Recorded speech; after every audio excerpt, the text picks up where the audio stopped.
ಪ್ರೀತಿಯ ದ್ವಿತೀಯ PUC ವಿದ್ಯಾರ್ಥಿಗಳೇ, ಎಲ್ಲರೂ ಕೂಡ ಕ್ಷಮಿಸಬೇಕು. ಮೊದಲೇ ನಾನು ಕ್ಷಮಾಪಣೆಯನ್ನು ಕೇಳ್ತಾ ಇದ್ದೀನಿ. This is not a time to upload this video. ಆದರೂ ಕೂಡ ಬಹಳ ಇಂಪಾರ್ಟೆಂಟ್ ಕ್ವಶನ್ಸ್ಗಳು ಸಿಕ್ಕಿದ್ದಾವೆ ಅಂತ ಅಪ್ಲೋಡನ್ನು ಮಾಡ್ತಾಯಿದ್ದೀನಿ.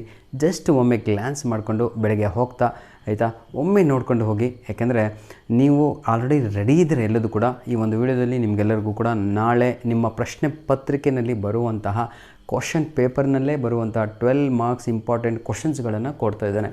ಯಾವುದು ಸರ್ ಸಬ್ಜೆಕ್ಟು ಅಕೌಂಟೆನ್ಸಿ ಆಗಿರುತ್ತೆ. ಈಗಾಗಲೇ ನಾನು 6 ಮಾರ್ಕ್ಸ್ ಕ್ವಶನ್ಸು ಎಲ್ಲದೂ ಕೂಡ ಅಪ್ಲೋಡ್ ಮಾಡಿ ಕೊಟ್ಟಿದ್ದೇನೆ, ಹಾಗೂ ಪಾರ್ಟ್ ಎ ಕಂಪ್ಲೀಟಾಗಿ ಮುಗಿಸಿದ್ದೇವೆ.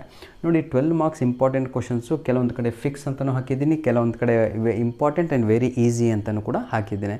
ಹಾಗಿದ್ರೆ ನಿಮ್ಮ ಆಯ್ಕೆ ಯಾವುದಾಗಿರಬೇಕು ನಾಳೆ ಎಕ್ಸಾಮಲ್ಲಿ ಅಂತ ಕೈ ಹಿಂಗೆ ಮಾಡ್ತಾಯಿದ್ದೀನಿ ಅಂದರೆ ಈ ಕಡೆ ಒಂದು ಕ್ವಶನು ಈ ಕಡೆ ಒಂದು ಕ್ವಶನನ್ನು ಬರ್ಕೊಂಬಿಟ್ಟಿದ್ದೇನೆ.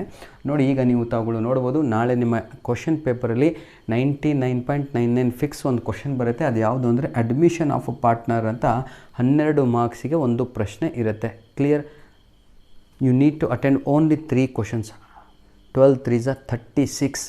ಆರಾಮಾಗಿ ಕೂತ್ಕೊಂಡು ಇವತ್ತು ರಾತ್ರಿ ನಾನು ಏನು ಓದಿಲ್ಲ, ನಾನು ಫೇಲ್ ಆಗ್ತೀನಿ ಅಂತ ಅಂದ್ಕೊಂಡಂಥ ವಿದ್ಯಾರ್ಥಿನೂ ಕೂಡ ಕೂತ್ಕೊಂಡು 12 ಅಂಕದ ಪ್ರಶ್ನೆಗಳನ್ನು ಗಟ್ಟು ಹೊಡೆದು ಕೂತ್ಕೊಂಡು ಇವತ್ತು ರೆಡಿ ಆದರೆ only 2 questions you attend, you will get passing marks. 24 marks ಆಗುತ್ತೆ, ಪಾಸ್ ಆಗ್ಬೋದು.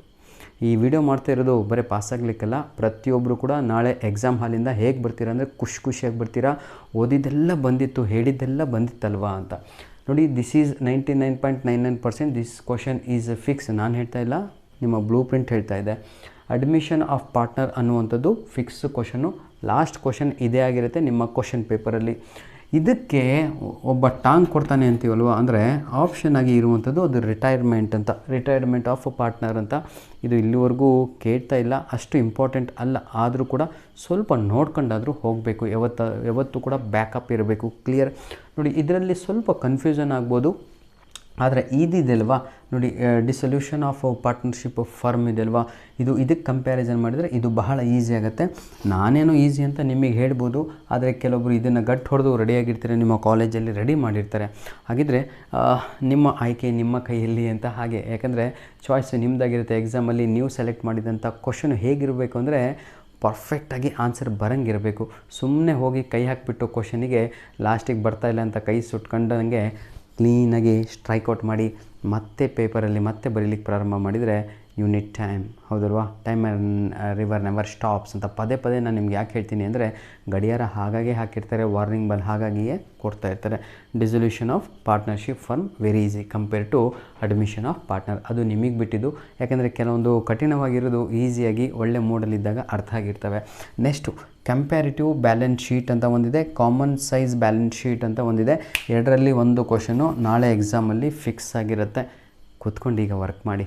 ಸರ್, ಇವೆಲ್ಲ ಆನ್ಸರ್ಸ್ ಎಲ್ಲಿ ಸಿಗ್ತವೆ ಅಂತ ನೀವು ಕೇಳಿದಾದರೆ, ನಿಮ್ಮ ಮಾಡಲ್ ಕ್ವಶನ್ ಪೇಪರಲ್ಲೇ ಕ್ವಶನ್ಸ್ ಇದ್ದಾವೆ. ಸ್ವಲ್ಪ ನಂಬರ್ ಚೇಂಜ್ ಆಗ್ತವೆ, ಕೇಳುವ ವಿಧಾನ ಚೇಂಜ್ ಆಗ್ಬೋದು, ಆದರೆ ಬರೆಯುವ ಮೆಥಡ್ ಏನಿದೆಯೋ ಅದು ಸೇಮ್ ಆ್ಯಸ್ ಇಟ್ ಈಸ್ ಇರುತ್ತೆ.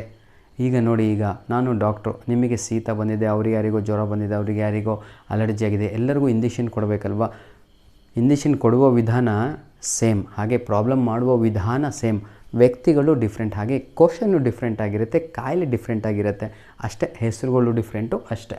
ನೆಕ್ಸ್ಟು ನನ್ನ ಇನ್ನೊಂದು ಯಾವುದು ಮುಗ್ದೇ ಹೋಯ್ತಲ್ವ, 12 ಅಂಕಕ್ಕೆ ಇನ್ನೊಂದು ಕ್ವಶನನ್ನು ಕೊಡ್ತಾಯಿದ್ದೀನಿ. ಏನು ಸರ್ 12 ಮಾರ್ಕ್ಸ್ ಕ್ವಶನ್ಸು, ಬೋರ್ಡ್ ನೋಡಿದ್ರೆ ಒಂದು 3 ಕ್ವಶನ್ಸ್ ಬರ್ಕೊಂಬಂದಿದ್ದೀರಾ ಅಂತ. ನಾನು ಇರೋದೇ ನಿಮಗೆ ರೆಡ್ಯೂಸನ್ನು ಮಾಡಲಿಕ್ಕೆ.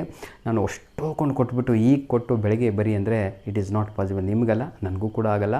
ಆದರೆ ನೀವು ಸತತವಾಗಿ 4 ದಿನಗಳಿಂದ ಎಕನಾಮಿಕ್ಸ್ ಎಕ್ಸಾಮ್ ಆದಾಗಿಂದನೂ ನೀವು ಎಲ್ಲರೂ ಕೂಡ ಏನಂತೀರ ತಗೊಳ್ಳು, ಅಕೌಂಟೆನ್ಸಿನ ಕುಡಿದ್ಬಿಟ್ಟಿದ್ದೀರ. ಈಗ ನಿಜವಾಗಿಯೂ ಹೇಳ್ತೀನಿ, please those who did not study, ಈಗಲೂ ಕೂಡ ಮಾಡಲ್ ಕ್ವಶನ್ ಪೇಪರ್ ಓದದೇ ಇರೋರು ದಯವಿಟ್ಟು ಓದಿ, ಅದನ್ನು ಪರ್ಫೆಕ್ಟಾಗಿ ಮೊದಲು. ನೆಕ್ಸ್ಟು ಬಹಳ ಇಂಪಾರ್ಟೆಂಟ್ ಆಗಿರುವಂಥದ್ದು ಅದು ಜರ್ನಲ್ ಎಂಟ್ರೀಸ್ ಅಂತ ಕರಿತೀವಿ. 9 ಜನರಲ್ ಎಂಟ್ರೀಸ್ಗಳು ನಿಮ್ಮ ಒಂದು ಇದರಲ್ಲಿರುವಂಥದ್ದು. ಇವತ್ತಾದರೂ ಕೂತ್ಕೊಂಡು ರಾತ್ರಿ ಒಮ್ಮೆ ಕಟಕಟ ಅಂತ ಬರೆದ್ಬಿಟ್ಟು ಒಂದು ಅರ್ಧ ಗಂಟೆನಲ್ಲಿ ಅಷ್ಟು ಬರೀರಿ. ನಿಮಗೆ ಎಕ್ಸಾಮಲ್ಲಿ ಇದು ಅರ್ಥನೇ ಆಗಲಿಲ್ಲ ಕ್ವಶನ್ ಅಂದರೂ ಕೂಡ ಆ ಜರ್ನಲ್ ಎಂಟ್ರಿ ಕಲಿತಿರ್ತಿರಲ್ವ, ಅದನ್ನು ಕರೆಕ್ಟಾಗಿ ಬರೆದ್ರೆ ಯಾವುದೋ ಒಂದು ಅಟ್ಲೀಸ್ಟ್ ನಿಮಗೆ ಒಂದು 5 ಅಂಕ ಕೊಡ್ತಾರೆ 12 ಮಾರ್ಕ್ಸಿಗೆ. ಬಿಟ್ಟು ಬರೋಕ್ಕಿಂತ ಅವ್ರಿಗೆ ಹೇಳ್ತಾ ಇರುವಂಥದ್ದು, ಫೇಲ್ಯೂರ್ ಕ್ಯಾಂಡಿಡೇಟ್ಸ್ಗಳಿಗೆ ಹೆದರಿಕೆ ಆಗ್ತಾ ಇರುತ್ತಲ್ವ ಅಂಥ ವಿದ್ಯಾರ್ಥಿಗಳಿಗೆ ದಯವಿಟ್ಟು ಇಂಥ ಒಂದು ಟೆಕ್ನಿಕನ್ನು, ಇಂಥ ಒಂದು ಪ್ಲಾನನ್ನು ರ್ಯಾಂಕ್ ಸ್ಟೂಡೆಂಟ್ಸು, ಆ್ಯಾವ್ರೇಜ್ ಸ್ಟೂಡೆಂಟ್ಸ್ ಮಾಡೋಕ್ಕೆ ಹೋಗಬೇಡಿ. ನೋಡಿ, journal entry for issue of shares at premium ಹಾಗೂ ಪಾರ್ ಅಂತ ಇದೆ. ಇದಾದರೂ ಬರ್ಬೋದು. ನನ್ನ ಮನಸ್ಸು ಹೇಳುವಂಥದ್ದು ಈ ಸಲ ನಿಮಗೆ ಇದೇ ಕೊಡ್ಬೋದೇನೋ ಅಂತ ಅನ್ನಿಸ್ತಾ ಇದೆ. ಆದರೆ ಇದು ರೆಡಿಯಾಗಿ ಹೋಗಿ ಕ್ಲಿಯರಾಗಿ ಹೇಳ್ತಾ ಇದ್ದೀನಿ. ಧನ್ಯವಾದಗಳು. ನಾನು ಹೆಚ್ಚಿನ ಸಮಯವನ್ನು ನಿಮ್ಮ ಕಿಲ್ ಮಾಡಲ್ಲ, ಯಾಕಂದರೆ this is a wrong time to upload video. ನಿಮ್ಮನ್ನು ಪಾಪ ಏನೇನೋ ಮಾಡ್ಕೊಂಡಿರ್ತೀರ. ನನ್ನ ಉದ್ದೇಶ ಇಷ್ಟೇ, ಇದರಲ್ಲಿ ಯಾವುದಾದ್ರೂ ಕ್ವಶನ್ ನೀವು ರೆಡಿಯಾಗಿಲ್ಲ ಅಂದರೆ ಕೂತ್ಕೊಂಡು ದಯವಿಟ್ಟು ರೆಡಿಯಾಗಿ ಮಾರ್ನಿಂಗು ಈಗ ಬೇಗ ಮಲಗಿ ಮಾರ್ನಿಂಗ್ 5 ಗಂಟೆಗೆ ಎದ್ಬಿಟ್ಟು 5ರಿಂದ 7 ಗಂಟೆವರೆಗೂ ಓದಿ. 7ರಿಂದ ಮತ್ತೇನು ಓದೋಕ್ಕೆ ಹೋಗಬೇಡಿ, ರಿಲ್ಯಾಕ್ಸ್ ಮೈಂಡಲ್ಲಿ ಹೋಗಿ ಬರೀ 3 ಮಾಡಲ್ ಕ್ವಶನ್ ಪೇಪರ್ ಕೈಯಲ್ಲಿ ಇಟ್ಕೊಂಡು ತಿಂಡಿ ಗಿಂಡಿ ಎಲ್ಲ ತಿಂದಾದ್ಮೇಲೆ ಒಂದು ಅರ್ಧ ಗಂಟೆ ಬರೀ ಪಾರ್ಟ್ ಎ 3 ಕ್ವಶನ್ ಪೇಪರನ್ನು ಪಾರ್ಟ್ ಎ ನೋಡಿಕೊಂಡು ಕೀ ಆನ್ಸರ್ ನೋಡಿಕೊಂಡು ಕೊಟ್ಟಿದ್ದೀನಲ್ವ, ಹೇಗೂ ನೋಡ್ಕೊಂಡು ಹೋಗಿ. ಇನ್ನೂ ಅದು ಸಿಕ್ಕಿಲ್ಲ ನಿಮಗೆ ಕೀ ಆನ್ಸರ್ ಅಂದರೆ ಇದೇ ವಿಡಿಯೋದ ಡಿಸ್ಕ್ರಿಪ್ಷನ್ ಬಾಕ್ಸಿನ ಕೆಳಗಡೆ 3 ಮಾಡಲ್ ಕ್ವಶನ್ ಪೇಪರ್ ಏನೇನು ಮೆಟೀರಿಯಲ್ ಅಪ್ಲೋಡ್ ಮಾಡಿದ್ರು ಎಲ್ಲವೂ ಕೂಡ ಇದೇ ವಿಡಿಯೋದ ಡಿಸ್ಕ್ರಿಪ್ಷನ್ ಬಾಕ್ಸಿನ ಕೆಳಗಡೆ ಕೊಟ್ಟಿರ್ತೇನೆ. ಧನ್ಯವಾದಗಳು. All the best. ನಾಳೆ ಎಕ್ಸಾಮ್ ಬರ್ದಾದ ತಕ್ಷಣ ದಯವಿಟ್ಟು ನಮಗೆ ಕಮೆಂಟ್ ಮಾಡಿ. ನಾಳೆ ಎಕ್ಸಾಮ್ ಬರ್ದಾದ ತಕ್ಷಣ ದಯವಿಟ್ಟು ನಮಗೆ ಕ್ವಶನ್ ಪೇಪರನ್ನು ಕಳಿಸಿ. ಇರುತ್ತೆ ನನ್ನ ಹತ್ರನೂ. ಏನೋ ಒಂದು ಖುಷಿ ಆಗುತ್ತೆ, ಮಗು ಹೇಗೆ ಕಳಿಸಿದ್ದಾನೆ ಅಂತ ನೆನಪಿಂದ ಅಂತ. ಆಯಿತಾ? God bless you all the best. ಎಲ್ಲರೂ ಎಕ್ಸಾಮ್ ಚೆನ್ನಾಗಾಗತ್ತೆ. ಫಸ್ಟು ಹೇಳ್ತೀನಲ್ವಾ, ಮನಸ್ಸಿದ್ದರೆ ಮಾರ್ಗ ಅಂತ. ಓದುವ ಮನಸ್ಸಿದ್ದವನಿಗೆ ಈಗ ನಾನು ಹೇಳಿದ ಬೇಗ ಮಲಗಿ ಬೆಳಗ್ಗೆ ನಿಮಗೆ 3 hours ಸಿಗುತ್ತೆ. 3 ಅವರ್ಸಲ್ಲಿ ಪ್ರಪಂಚನೇ ಮುಳುಗಿಸ್ಬೋದು ಸರ್. ಬರೀ 80 marks question paper. 3 hours exam ಹಾಲಲ್ಲಿ ಬರೀಬೇಕು, 3 hours ಓದ್ಕೊಂಡು ಹೋಗಿ, ಮುಗೀತು ಅಷ್ಟೇ ಅಲ್ವಾ. ಧನ್ಯವಾದಗಳು. All the best.